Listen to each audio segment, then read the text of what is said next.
నమస్తే, welcome to our channel. నా పేరు నరేష్. ముఖ్యంగా ఆంధ్రప్రదేశ్లో తెలుగుదేశం పార్టీ అధికారంలోకి రావడానికి డిజిటల్ మీడియాలో కొంతమంది కీ రోల్ ప్లే చేశారని చెప్పుకోవాలి. కొంతమంది వైసీపీకి సంబంధించి వైసీపీ పార్టీని ట్రోల్ చేస్తూ వీడియోలు చేయడం, చాలామందికి నవ్వించడం ఇలాంటివి కూడా చేశారు. అయితే మనతో పాటు అప్పారావు గారు, ఆయన అసలు పేరు చెబ్రోలు కిరణ్ కుమార్, ఆయన మనతో పాటు ఉన్నారు. ఆయనతో మాట్లాడదాం. నమస్తే అండి. నమస్తే. తెలంగాణలో ముఖ్యంగా కేసీఆర్ ఓడిపోవడానికి ప్రధాన కారణం ఏంటంటారు? తెలంగాణలో కేసీఆర్ ఓడిపోవటానికి చంద్రబాబు గారి మీద ఆ, నోటి దూల. ఆయన చేసిన డెవలప్మెంట్ ఏమీ లేదు.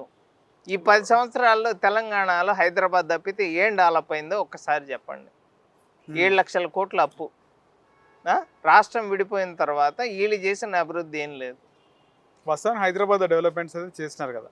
హైదరాబాద్ అంతా చంద్రబాబు గారు చేసిందే, కానీ ఈయన చేసిన డెవలప్మెంట్ ఒక్కటి చెప్పండి. హైదరాబాద్లో ఇప్పుడు కేసీఆర్ ఇది చేశాడు అని చెప్పి కొత్త సెక్రటేరియట్ కట్టినాడు. అది రేవంత్ రెడ్డి కోసం కట్టాడు. అంబేద్కర్ గారి విగ్రహం పెట్టినాడు. సార్ మీకు ఒక విషయం తెలుసా? అంబేద్కర్ గారి విగ్రహం అది విజయవాడలో వద్దు అనుకున్న తీసుకొని వచ్చి ఇక్కడ పెట్టారు. మీకు తెలుసా? ముందే చెప్పినాడు కదా, 2016లోనే చెప్పినాడు 125 అడుగుల అంబేద్కర్ విగ్రహం పెడతా అని కేసీఆర్ అప్పుడే చెప్పినాడు. 2016లో చెప్పినాడు. విగ్రహాలు కాదు సార్, ఇప్పుడు ప్రజలకి నువ్వు నిరుద్యోగులకి కేబుల్ బ్రిడ్జ్. మీకు తెలంగాణ ఉద్యమంలో ఎంతమంది చనిపోయారు చెప్పండి?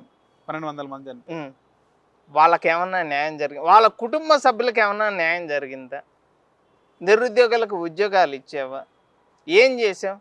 హైదరాబాద్ మొత్తాన్ని పంది కుక్కలు తిన్నట్టు నీ ఫ్యామిలీ మొత్తం, నువ్వేమో అన్నీ నాశనం చేయటం, నీ కొడుకేమో 1 కోటి రూపాయలు ఏదో ఒక స్కూల్కి 1 కోటి రూపాయలు ఇచ్చేసి మీరు తిన్న తర్వాత ఏదో ఎంగిలి మెతుకులు ఇదులు ఇచ్చినట్టు మీ పిల్లవాడు చేయటం.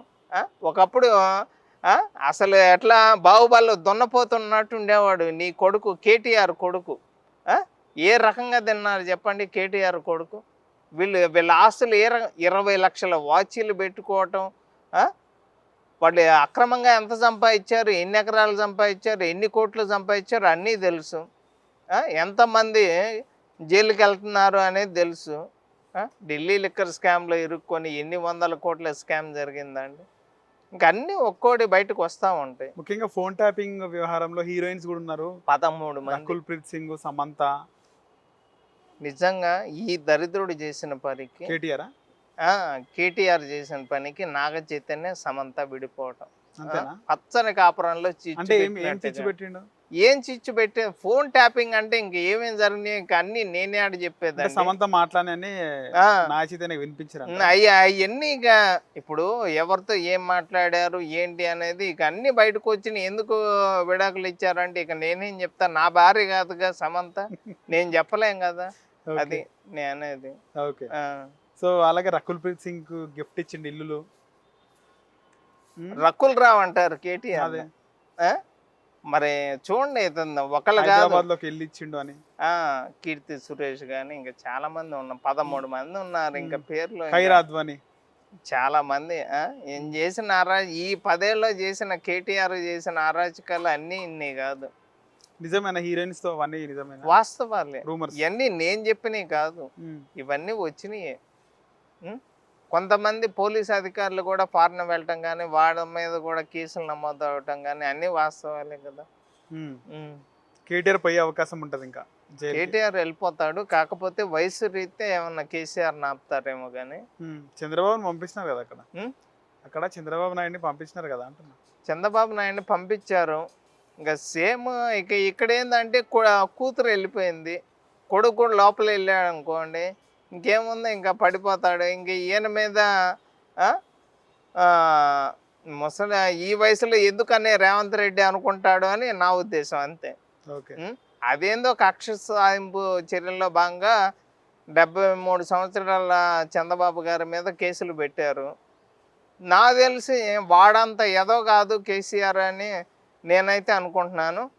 రేవంత్ రెడ్డి ఎందుకులే కేసీఆర్ని అని చెప్పి 10 ఏళ్ళు సీఎంగా చేశాడు అని చెప్పి, ఆయనకు ఒక 5 ఏళ్ళే కదా, ఈయన 10 ఏళ్ళు కదా, కొద్దిగా గౌరవం ఇస్తాడేమో అని నేను అయితే అనుకుంటున్నాను. ఓకే, అది. సో అలాగే ఇప్పుడు తెలంగాణలో కూడా తెలుగుదేశం పార్టీ ఖచ్చితంగా పోటీ చేసే అవకాశం ఉంటుందా? ఖచ్చితంగానండి, ఉమ్.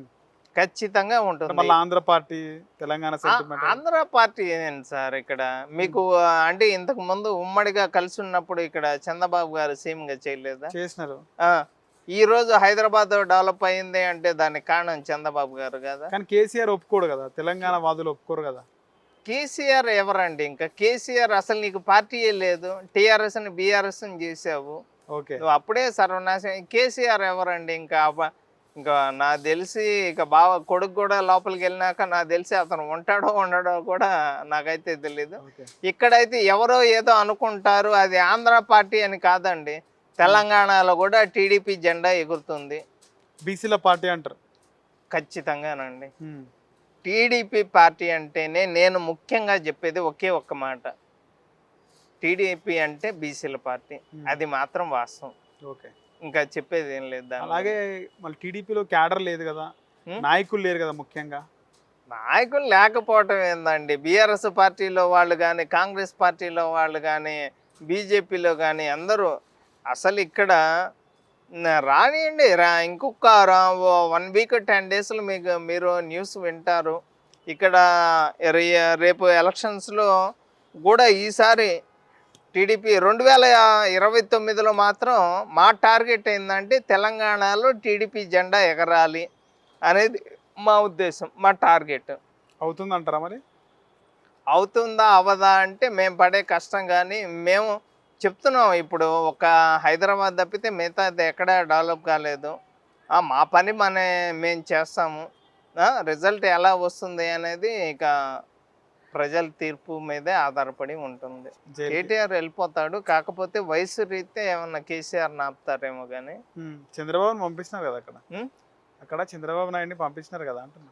చంద్రబాబు నాయుడిని పంపించారు, ఇంకా సేమ్ ఇక్కడ ఏంటంటే కూతురు వెళ్ళిపోయింది, కొడుకు కూడా లోపల వెళ్ళాడు అనుకోండి, ఇంకేముంది, ఇంకా పడిపోతాడు. ఇంక ఈయన మీద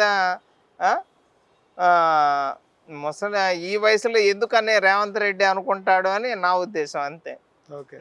అదేందో కక్ష సాధింపు చర్యల్లో భాగంగా 73 సంవత్సరాల చంద్రబాబు గారి మీద కేసులు పెట్టారు. నాకు తెలిసి వాడంత ఏదో కాదు కేసీఆర్ అని నేనైతే అనుకుంటున్నాను. రేవంత్ రెడ్డి ఎందుకులే కేసీఆర్ని అని చెప్పి 10 ఏళ్ళు సీఎంగా చేశాడు అని చెప్పి, ఆయనకు ఒక 5 ఏళ్లే కదా, ఈయన 10 ఏళ్ళు కదా, కొద్ది గౌరవం ఇస్తాడేమో అని నేను అయితే అనుకుంటున్నాను. ఓకే. అది